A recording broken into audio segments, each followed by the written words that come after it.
Oh, la sal, un elemento tan común en nuestra vida diaria que tiene un profundo significado en las Escrituras. En la antigüedad, no solo era esencial para preservar alimentos, sino que también simbolizaba pureza, permanencia y pacto. Su uso trasciende lo meramente culinario, siendo una herramienta espiritual poderosa. En la Biblia, la sal aparece en contextos significativos, desde la purificación de sacrificios hasta la protección contra maldiciones. En Levítico 2 y 13, Dios instruye que todas las ofrendas debían ser sazonadas con sal, subrayando su rol en el mantenimiento del pacto eterno.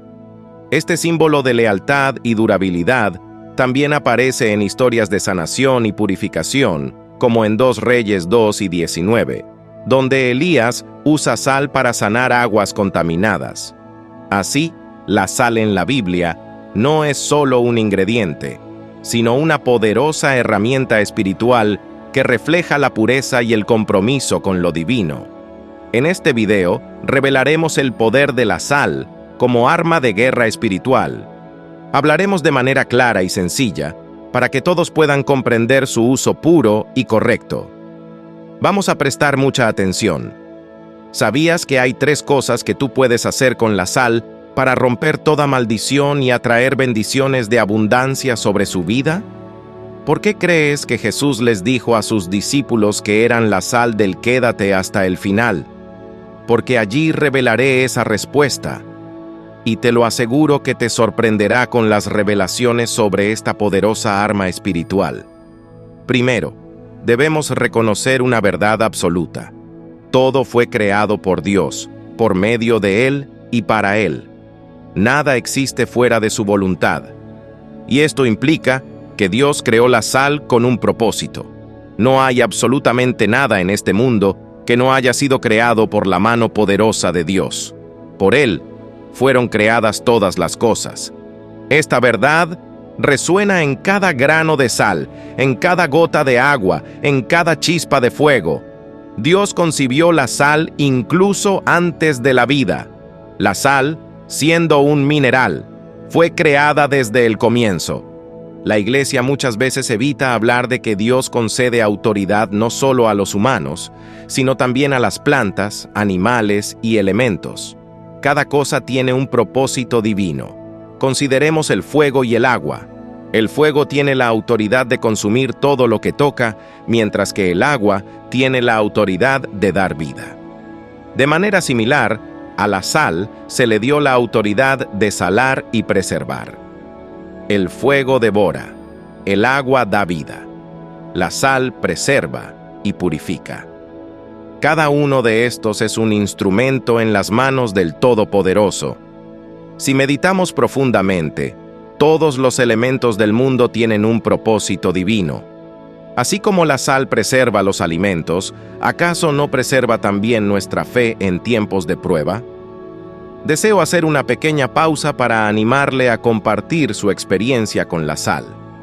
En los comentarios, la mayoría de ustedes se inspiran y fortalecen al escuchar el testimonio de otros cristianos. Muchas personas han encontrado alivio y sanación a través de su uso. Las personas en la antigüedad creían que la sal tenía un poder increíble.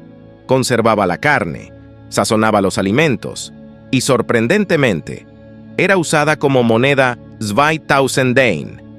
En la antigua Roma, los funcionarios públicos recibían su paga en sal. De ahí proviene la palabra salario. Jesús hablaba en parábolas para enseñar. Pero no todo es simbólico. El aceite, el pan y el vino tienen papeles sagrados en la fe cristiana. Entonces, ¿por qué aceptamos el uso del aceite sin problemas, pero dudamos del poder de la sal? Algunos piensan que la sal es cosa del mal, utilizada en rituales oscuros. Esto es una mentira del enemigo. Recordemos Juan 10. El ladrón no viene sino para robar, matar y destruir. El enemigo quiere robarnos la verdad sobre la sal. Lo espiritual se manifiesta en lo físico. Dios usa lo que Él creó para cumplir su voluntad. Veamos el ejemplo del aceite. El aceite de unción es mencionado 20 veces en las Escrituras. Fue utilizado en el Antiguo Testamento para verter sobre la cabeza del sumo sacerdote y sobre sus descendientes, y también sobre el tabernáculo y sus muebles para marcarlos como santos y apartados para el Señor. Pueden leer ejemplos de esto en Levítico 8 y Éxodo 25. Se nos muestra el uso del aceite de unción en los rituales sagrados, pero a los judíos les fue estrictamente prohibido reproducir este aceite para uso personal. Como leemos en Éxodo 30, la receta del aceite de unción incluía mirra, canela y otros ingredientes naturales. No hay indicios de que el aceite o sus componentes tuvieran algún poder sobrenatural. No era el aceite en sí lo que poseía poder, sino la obediencia a Dios en el ritual, lo que manifestaba santidad. Si Dios te ordena ungir con aceite, hazlo. Reflexionemos profundamente. Yusand. Dios nos llama a usar sus creaciones con propósito. Si Él nos indica hacer lo mismo con la sal, ¿acaso no estaríamos ignorando un arma poderosa que Dios nos ha dado? La sal, al igual que el aceite, tiene un lugar sagrado cuando la utilizamos según la voluntad de Dios. En Mateo 5, nosotros sois la sal de la tierra. No permitamos que el enemigo nos arrebate esta verdad. Solo 4 pasajes del Nuevo Testamento mencionan la unción con aceite.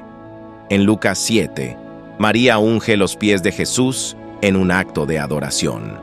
En Santiago, los ancianos de la iglesia ungen a los enfermos para sanarlos. En Hebreos, un Dios unge a Jesús con el aceite de alegría. Tu trono, oh Dios, es por los siglos de los siglos. Estos actos nos enseñan que Dios utiliza lo material para reflejar lo espiritual y cumple su voluntad. Consideremos otro, la vara de Moisés. Dios otorgó poder a la vara que Moisés llevaba en sus manos. Para manifestar su poder, el Señor le preguntó, ¿qué es eso que tienes en tu mano? Moisés respondió, una vara. Entonces el Señor, lánzala al suelo. Moisés la lanzó y se transformó en una serpiente, de la cual Moisés huyó. Por eso creerán que el Señor se te ha aparecido. Los profetas usaron agua, sal, aceite, mantos y varas en su ministerio. No adoraban estos objetos, pero los empleaban como herramientas en actos proféticos. Entendían que el uso diario de estos elementos podría transformarlos en simples rituales religiosos. Todo lo que hemos discutido está basado en la Biblia. Nada ha sido alterado y es simplemente la palabra de Dios. El enemigo es un usurpador. En algunos países se está salado para referirse a alguien con mala suerte, asociándolo a la brujería, pues se sabe que los brujos usan sal para maldecir. Negar estas prácticas sería ignorar la realidad del mal en el mundo. La maldad y las personas perversas existen. No hay magia blanca que provenga de Dios. Todo acto que no es guiado por el Espíritu Santo y por la Biblia es brujería. El enemigo, como usurpador, imita y corrompe lo que Dios crea, intentando usar las armas de Dios en su beneficio. Satanás le ofreció a Jesús los reinos del mundo, una autoridad robada al hombre. Mateo 4 relata cómo el tentador llevó a Jesús a una montaña muy alta, le mostró todos los reinos del mundo y su esplendor, y le todo esto te daré si te postras y me adoras. Pero el hombre, por su desobediencia, fue despojado de esa autoridad, permitiendo a Satanás usurpar los reinos del mundo. Reflexionemos profundamente. ¿Somos conscientes de cómo el enemigo intenta corromper lo sagrado? ¿Usamos las herramientas que Dios nos ha dado con reverencia y propósito? Recordemos siempre que lo material puede ser un reflejo de lo espiritual Yusand, y que nuestro deber es usar esas herramientas con fe y obediencia a Dios, tal como se dice en Efesios 6, porque no luchamos contra carne y sangre, sino contra principados, contra potestades, contra los gobernadores de las tinieblas de este siglo, contra huestes espirituales de maldad en las regiones celestes. La Biblia sugiere que Dios y sus profetas fueron los primeros en usar la sal después de la creación del reino mineral. La historia de Sodoma y Gomorra, relatada en Génesis 19, es bien conocida. Lot, buscando placeres mundanos y sin la guía de Dios, eligió habitar en esas ciudades depravadas donde la depravación sexual y el pecado eran tan grandes que llegaban hasta el cielo. Dios castigó a la esposa de Lot, Yusand, por su desobediencia, transformándola en una estatua de sal. Aquí la sal fue utilizada para castigar el pecado de la desobediencia. No fue Satanás, sino Dios quien usó este mineral para ejercer su justicia. En Levítico 2, se sazonarás con sal toda ofrenda que presentes, y no permitirás que jamás falte en tu ofrenda la sal del pacto de tu Dios. En todas tus ofrendas ofrecerás salousand. Aquí Dios ordena al hombre esparcir sal sobre cada ofrenda, sin excepciones, subrayando la perpetuidad de esta práctica. Para los israelitas, salar las ofrendas era un mandato obligatorio para purificar las impurezas. Este pasaje revela otra cualidad de la sal, la purificación. En 2 Crónicas, ¿no sabéis vosotros que el Señor Dios de Israel dio el reino a David sobre Israel para siempre, a él y a sus hijos, bajo un pacto de sal? Dios establece pactos con el hombre utilizando herramientas simples y naturales, como la sal. Este versículo muestra otra cualidad de la sal, el pacto perpetuo. Vimos 3 atributos principales de la sal en lo espiritual: purificar, y pactar y maldecir. Estas cualidades revelan la profundidad y el propósito divino en el uso de este mineral. Ahora reflexionemos un poco por qué el brujo utiliza la sal para hacer brujería.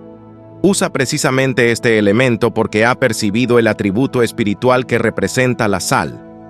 Reconoce que es un mineral creado por el Dios Todopoderoso, que trasciende el mundo material y el espiritual, y que posee estas 3 autoridades específicas. Yusand, si se usa contra él, podría causar mucho daño. El enemigo ha intentado hacer que los cristianos y el mundo entero crean que la sal es un instrumento del mal que solo los hechiceros emplean. Pero hoy comprenderás que la sal no es una herramienta oxidada usada solo en el Antiguo Testamento y olvidada. Hoy sabrás que el pacto de sal es perpetuo y eterno, y que si el cristiano dejó de usarla, fue porque fue astutamente engañado. Hoy es el día en que dirá basta a los engaños. Hoy es el día de la verdad. Gloria a Dios. La sal y la maldición. Al principio del estudio, vimos que la esposa de Lot fue convertida en una estatua de sal, lo cual tiene mucho que ver con la destrucción de Sodoma y Gomorra. En Deuteronomio 29 se menciona y dirán: las generaciones venideras, vuestros hijos que se levantarán después de vosotros, y el extranjero que vendrá de tierras lejanas, cuando vean las plagas de aquella tierra, y sus enfermedades con que el Señor la habrá afligido. Azufre y sal quemarán toda su tierra, no será sembrada, ni producirá, ni crecerá en ella hierba alguna, como sucedió en la destrucción de Sodoma y Gomorra, que el Señor destruyó en su furia y en su ira. 2000 Dein, azufre y sal son símbolos de maldición en la tierra, impidiendo que cualquier planta crezca. La sal acompañada de azufre destruye. Ahora entiendes por qué los hechiceros usan sal. Lo que originalmente fue destinado para justicia, hoy es usado contra los hijos de Dios. No porque la sal sea maligna, sino porque hemos abandonado los actos proféticos y los instrumentos que nos fueron dados. La sal es nuestra herencia. 2000 Dein. Si eres un verdadero hijo de Dios, no deberías temer al hechicero que usa sal contra tu casa, trabajo o negocios. Tienes la autoridad para deshacer cualquier hechicería y revocar maldiciones. Sofonías 2. Por tanto, vivo yo, dice el Señor de los ejércitos, Dios de Israel, que Moab será como Sodoma, y los hijos de Amón como Gomorra, campo de ortigas, mina de sal y desolación perpetua. El remanente de mi pueblo los saqueará, y el remanente de mi nación los heredará. La sal se asocia con Sodoma y Gomorra, así como con Moab y Amón. Moab y Amón Son descendientes del incesto entre Lot y sus hijas, quienes nacieron tras la destrucción de Sodoma y Gomorra. Este acto de depravación dio origen a dos pueblos malvados que constantemente guerrearon contra Israel. Usando la perversión sexual trae consigo maldiciones que se perpetúan a través de generaciones. Muchos no comprenden por qué sus familias enfrentan dificultades, matrimonios fracasados o abuso. La raíz de estos problemas podría estar en los actos inmorales de sus antepasados. A menudo no entendemos por qué nuestras familias enfrentan ciertos problemas o por qué nuestros hijos no logran tener matrimonios exitosos usando, ni por qué hay violadores y víctimas de abuso en el entorno familiar. Incluso siendo cristianos, esta es una situación lamentable. Sin duda, la causa podría ser la degeneración heredada a través de los actos inmorales de nuestros antecesores. Para liberar a tus hijos de estas maldiciones, el versículo anterior de Sofonías ofrece una respuesta. Toma la sal consagrada a Dios y repite esta oración. Padre mío, Dios de Israel, gracias por encontrarme y darme tu palabra. Perdona los pecados de mi familia, de mis abuelos y de mis padres. Perdona la depravación sexual de mi linaje. Hoy tomo la sal consagrada para tu altar y seco el mal que hasta hoy ha cargado mi familia. Esparzo la sal sobre mi vientre. La desolación deja el lugar donde habitaba el pecado de Sodoma y Gomorra. A partir de hoy, abandonaré toda maldad, para que tu verdad, tu piedad y tu misericordia reinen sobre mí y mis generaciones. En el nombre poderoso de Jesús. Amén. La sal es el único elemento en la Biblia usado tanto para bendecir como para maldecir.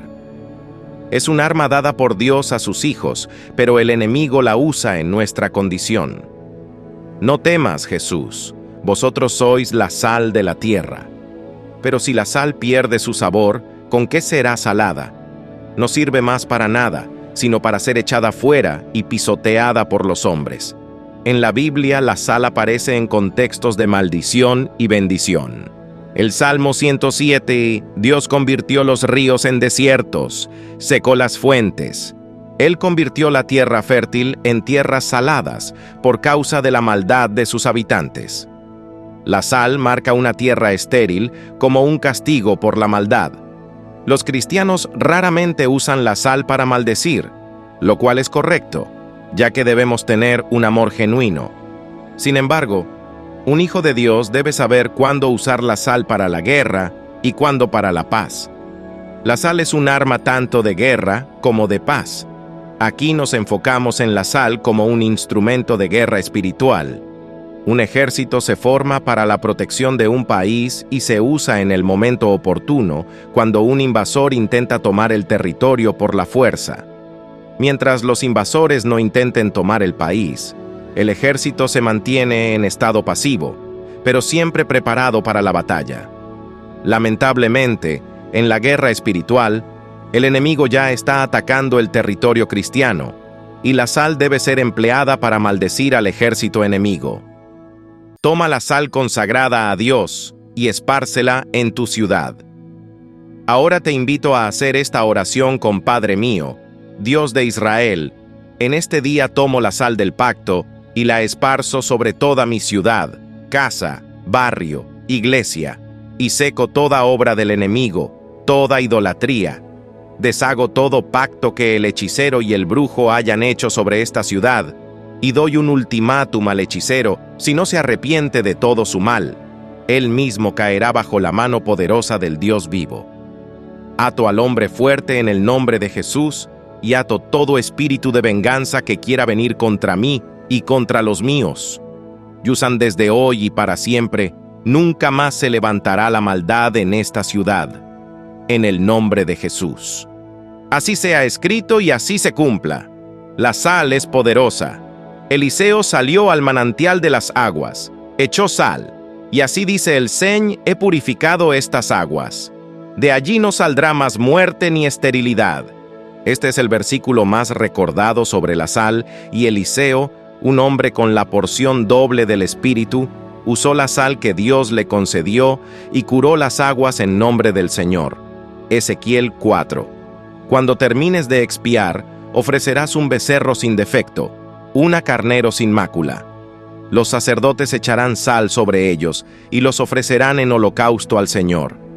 Los animales ofrecidos a Dios debían ser purificados con sal antes de ser quemados, lo que nos muestra la importancia de la sal en los rituales de purificación del Antiguo Testamento. El dinero pasa por muchas manos antes de llegar al altar de Dios como ofrenda o diezmo. ¿Sabes por dónde ha pasado ese dinero?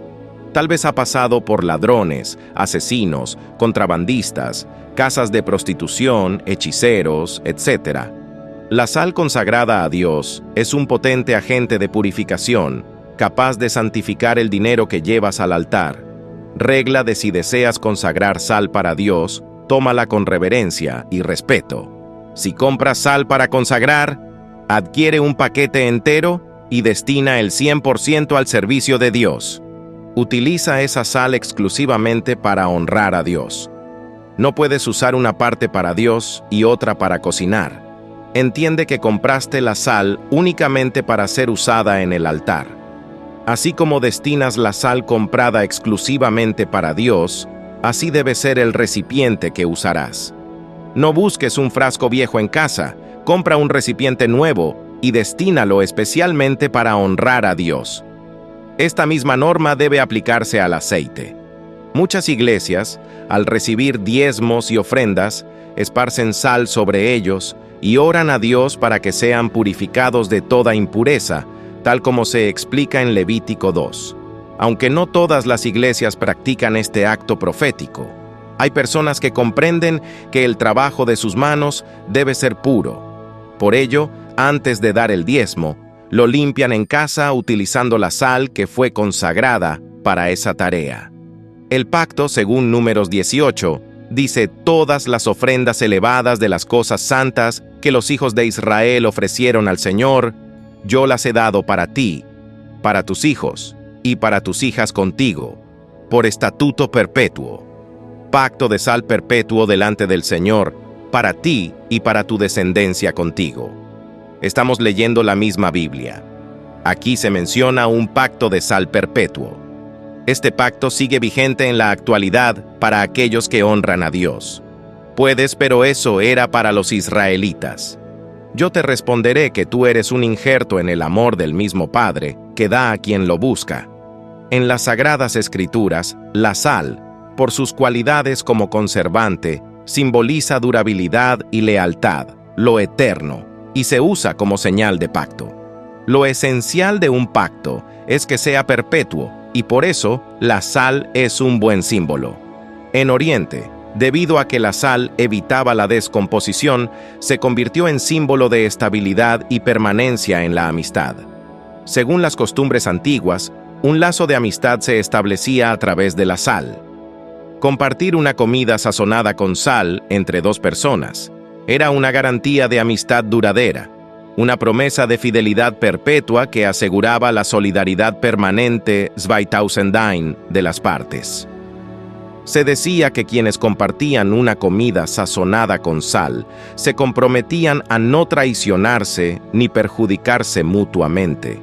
El Eterno deseaba que cada sacrificio fuera un recordatorio de la relación con Él. Cuando se hacían pactos, los protagonistas solían comer juntos e incluían la sal, lo que denotaba lealtad y fidelidad perpetuas al pacto celebrado.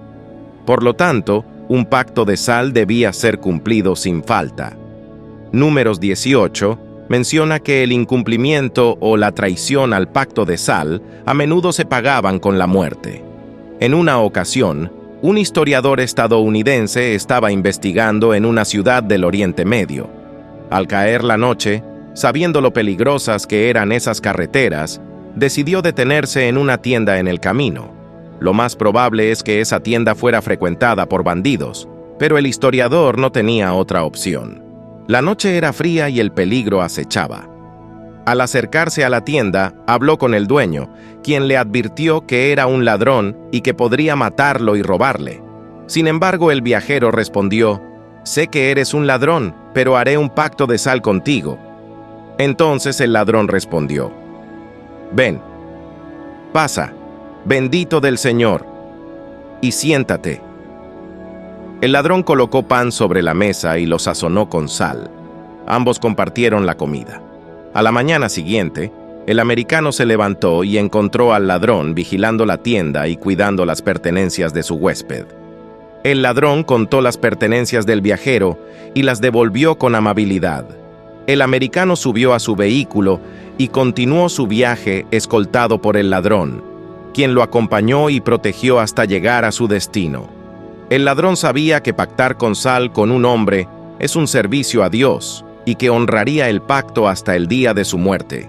En Oriente, el pacto de sal sigue siendo válido, y es un acuerdo mutuo que perdura hasta el fin de los días, incluso después de la muerte de uno de los pactantes.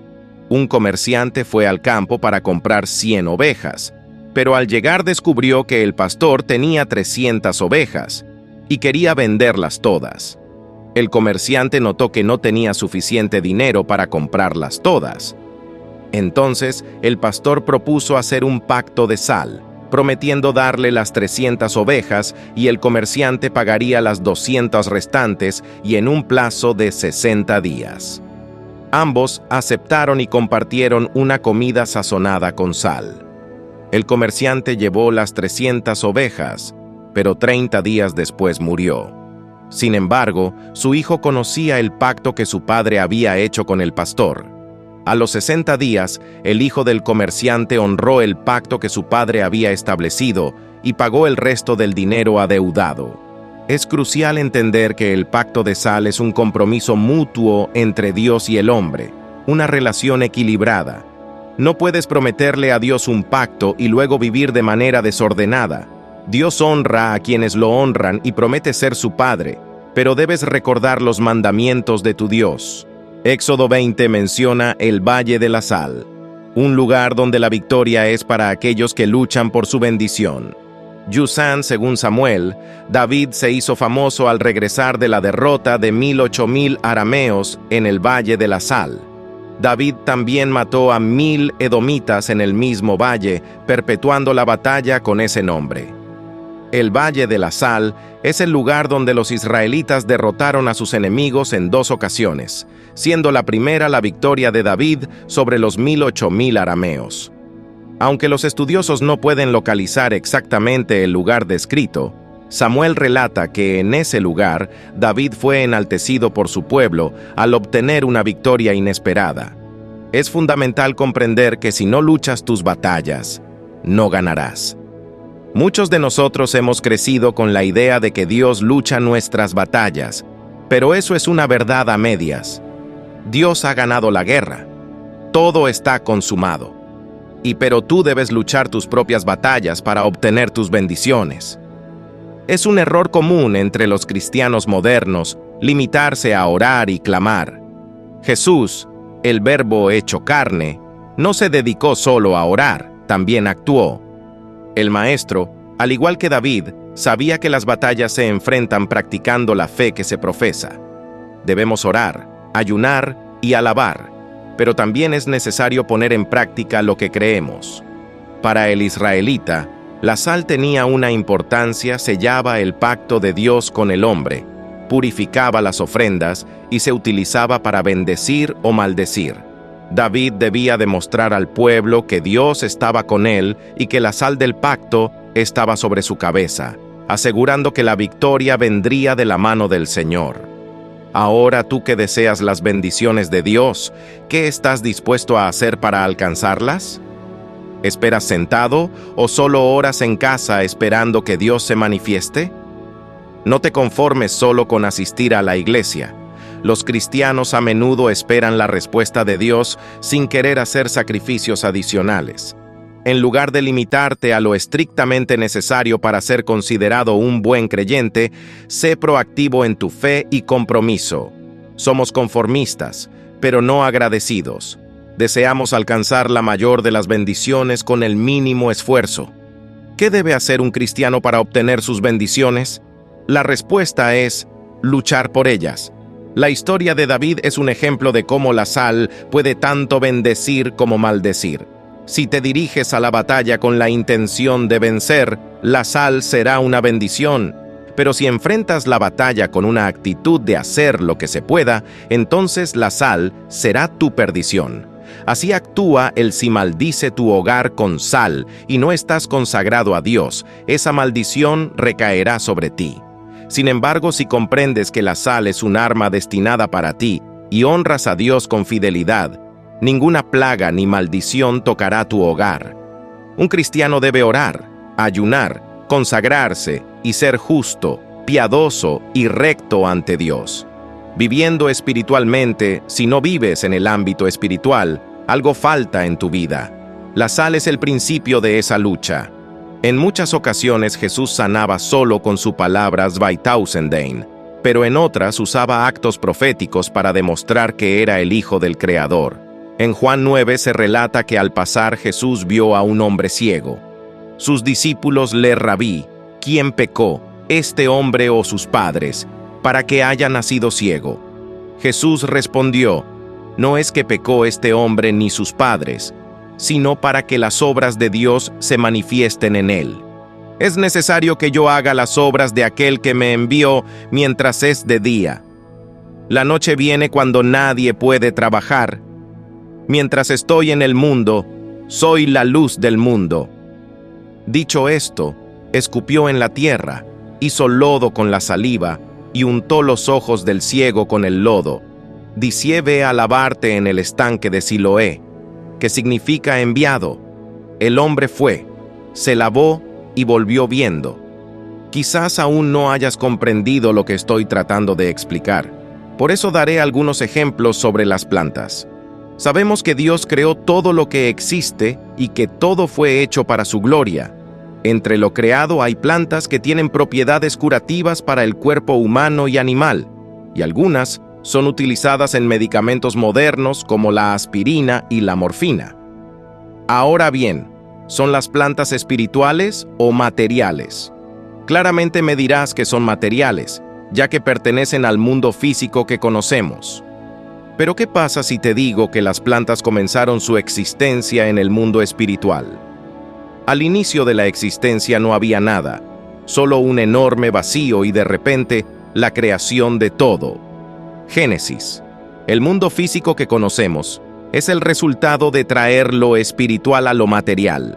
Primero existió en el pensamiento de Dios y luego se formó en el mundo mortal. En palabras de Jeremías, antes que te formase en el vientre, te conocí, y antes que nacieses, te santifiqué. Esto es, espíritu hecho carne. Cuando transferimos lo espiritual al mundo material, ocurren los milagros, la sal es solo sal, hasta que se une con lo espiritual, y en lo espiritual es pacto, limpieza y bendición. Jesús mismo unió lo espiritual con lo físico. Escupió en el suelo, hizo lodo con la saliva y lo aplicó en los ojos del ciego. La tierra es solo tierra, pero del polvo de la tierra fue creado el hombre. La saliva es solo saliva Zweitausendsein, pero también es agua, y el agua fue creada para dar vida. Jesús reconoció esto y bajo su autoridad unió lo espiritual con lo material para provocar un milagro. Sin embargo, hay un punto clave en esto y está en Juan, ve a lavarte en el estanque de Siloé, que traducido es enviado. Entonces él fue, se lavó y volvió. Viendo la acción, completó el milagro. La obediencia y el actuar producen bendición. Resumen: la sal ha sido utilizada como herramienta de guerra desde los tiempos del Antiguo Testamento, representando el pacto entre Dios y David. Se empleaba para purificar las ofrendas y condenar lugares marcados por el pecado. Simbólicamente, la sal representa lo eterno y se usa para purificar, maldecir y establecer pactos. Su manejo debe ser meticuloso y puro, desde la compra, dedicando frascos nuevos exclusivamente para este propósito. Al emplear la sal, el creyente debe estar dedicado a Dios y vivir como un verdadero hijo de la fe. La sal Se utiliza en zonas afectadas por maldiciones de hechiceros, pecado y maldad humana, en lugares que los espíritus malignos se rehúsan a abandonar. Además, la sal se aplica para eliminar maldiciones de corrupción transmitidas de generación en generación, aplicándola sobre el vientre y renunciando a cualquier lazo ancestral. También debe esparcirse sobre los diezmos y ofrendas presentados en el altar. Mientras se ora por su purificación en el hogar y en los lugares consagrados, la sal se dispersa para afirmar que estos están protegidos por la gracia divina y que ningún ente maligno o hechizo tiene poder sobre ellos. En las culturas orientales, la sal simboliza un compromiso mutuo de no causar daño, estableciendo un vínculo de confianza y lealtad eterna. Sin embargo, la sal no tendrá efecto alguno sin la fe y el compromiso con Dios. ¿Advertencia alguna vez has oído hablar de la serpiente de bronce que Dios ordenó construir a Moisés en Números 21? Después de partir del monte camino al Mar Rojo para rodear la tierra de Edom, el pueblo se desanimó y habló contra Dios y contra Moisés: ¿por qué nos hiciste salir de Egipto para morir en este desierto? No hay pan ni agua, y estamos cansados de este pan liviano. Entonces el Señor envió serpientes ardientes que mordían al pueblo, y muchos israelitas murieron. El pueblo fue a Moisés: y hemos pecado al hablar contra el Señor y contra ti. Ruega al Señor que quite estas serpientes. Moisés oró por el pueblo, y el Señor le hace una serpiente ardiente, y colócala en un asta. Cualquiera que sea mordido y la mire, vivirá. Moisés hizo una serpiente de bronce, y la colocó sobre un asta. Cuando alguien era mordido y miraba a la serpiente de bronce, vivía. Dios fue misericordioso con su pueblo, proporcionando un instrumento visible para que los israelitas pudieran verlo y ser salvos del veneno. Pero la historia no termina aquí. El pueblo de Dios volvió a corromperse.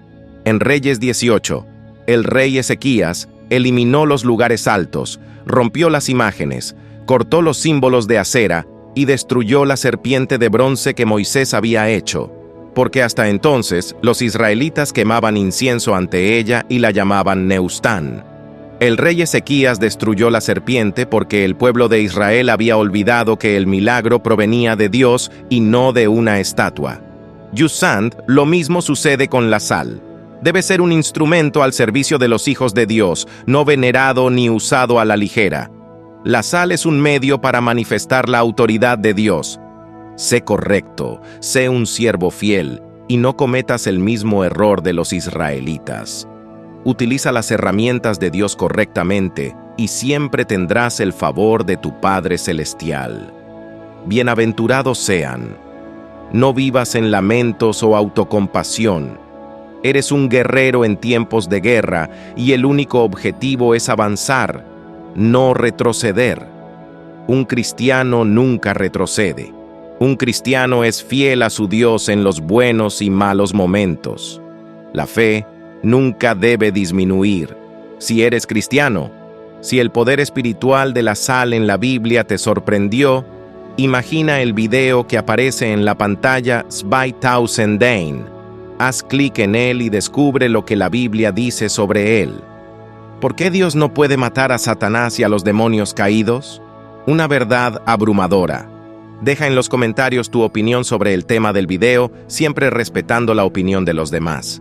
Espero que te haya gustado el video y si este contenido fue valioso para ti, te pido que me apoyes con tu suscripción para que no te pierdas ninguno de nuestros próximos videos. Comparte este video con familiares y amigos, esto ayuda a que el video llegue a más personas. Juntos podemos iluminar más mentes y expandir nuestro entendimiento. Te esperamos, gracias por acompañarnos y que Dios los bendiga. Suscríbanse al canal.